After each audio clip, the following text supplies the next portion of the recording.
जय सिया राम। प्रभु परमात्मा श्री राघवेंद्र सरकार की अहेतुक कृपा प्राणी मात्र पर सदैव बनी रहे। जीव मात्र उचित मार्ग पर सदैव चलने के लिए तत्पर रहे। इसी प्रार्थना के साथ कथा को प्रारंभ करता हूँ। एक छोटे से मैसेज के साथ बंधुओं, श्री राम कथा निरंतर रूप से तो मैं गाता हूँ और आप सुनते भी हैं, लेकिन राम कथा के आधार पर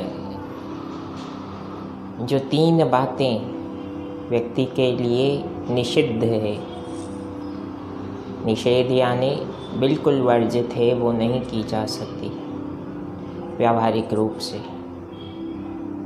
अगर व्यक्ति जीवन में सफल होना चाहता है, सुखी होना चाहता है, आनंद का अनुभव करना चाहता है,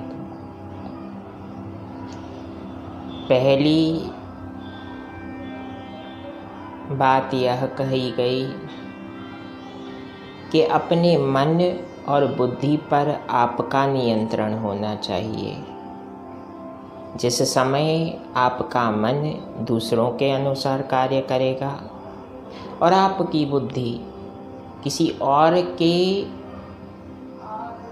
आदेशों पर कार्यान्वित होगी, तो समझ जाएं कि नुकसान की स्थिति शीघ्र आने वाली है। इसलिए मन और बुद्धि को सदैव संभाल कर अपनी धरोहर के रूप में ही उपयोग कीजिए। दूसरा, कभी भी किसी के सामर्थ्य को, किसी के गुणों को देखकर उससे ईर्ष्या मत कीजिए।